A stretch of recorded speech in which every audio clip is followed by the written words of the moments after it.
বিসমিল্লাহ বলে বন্ধুরা আজকে আবার একটি দারুণ মজার রেসিপি করব।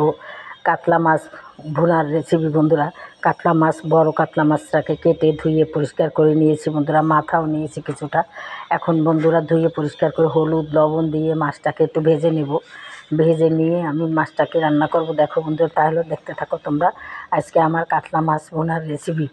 আমি একটা পাতিল বসিয়ে দিয়েছি, সেখানে তেল দিয়েছি পরিমাণ মতো এবং আমি পেঁয়াজ কুচি দিয়েছি। দিয়ে আমি সুন্দর করে একটুখানি লাল করে নিয়েছি, বাদামি কালার করে নিয়েছি। তারপর হলুদ, মরিচ, ধনিয়ার গুঁড়া, পেঁয়াজ রসুন বাটা এগুলো আমি অ্যাড করে দিয়েছি বন্ধুরা। দিয়ে সামান্য একটুখানি পানি দিয়েছি। দিয়ে আমি মশলাটাকে সুন্দর করে কষিয়ে নিয়েছি। কষিয়ে নিয়ে বন্ধুরা এখন পরিমাণ মতো পানি দিয়েছি ঝোলের জন্য। পানি দিয়ে বন্ধুরা এখন আমি মাছগুলোকে অ্যাড করে দিলাম। মাছগুলো অ্যাড করে দিয়ে কিছুটা কাঁচামরিচ দিয়ে দেবো বন্ধুরা। হ্যাঁ, কিছুটা কাঁচামরিচ দিয়ে দেবো। হ্যাঁ, একটা টমেটো কেটে দিয়ে দিয়েছি, একটা পাতনা টমেটো কেটে দিয়েছি বন্ধুরা। দিয়ে এখন আমি সুন্দর করে ঢাকনা দিয়ে দেবো।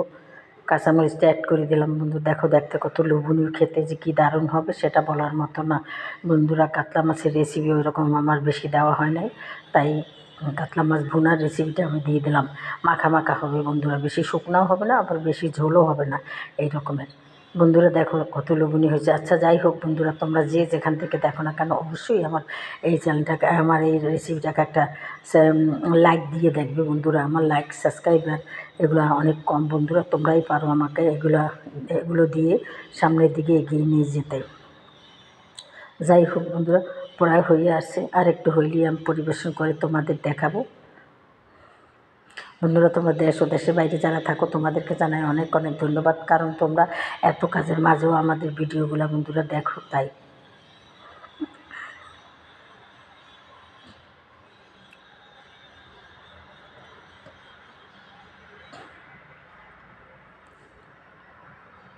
আমি লবণ দেখছি বন্ধুরা, লবণও ঠিক মতন হয়েছে বন্ধুরা। এখন আমি মাছটাকে পরিবেশন করব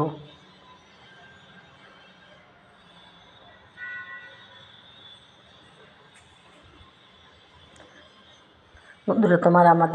তোমাদের যদি আমার এই রেসিপিটা ভালো লাগে তাহলে বন্ধুরা, না দেখো তাইলে বন্ধুরা, আসল আমার এই রেসিপির আসল মাছের রেসিপি, কাতলা মাছের রেসিপির আসল রূপটা দেখো কত সুন্দর। যদি তোমাদের ভালো লাগে আমার এই রেসিপি রান্না, তাহলে বন্ধুরা আমাকে একটা লাইক অবশ্যই দেবে, আর আমার চ্যানেলটাকেও সাবস্ক্রাইব করে দেবে এবং শেয়ার করে দেবে। তাহলেই বন্ধুরা আমি সুন্দর সুন্দর ভিডিও নিয়ে আসতে পারবো বন্ধুরা। তাহলে আজকের মতো রাখি। আসসালামু আলাইকুম, খোদা হাফেজ। যে যেখানে থাকো ভালো থাকো, আর আমার মতো একবার রান্না করে খেয়ে দেখবে যে কি কেমন স্বাদ হয়, তাহলেই বুঝতে পারবে।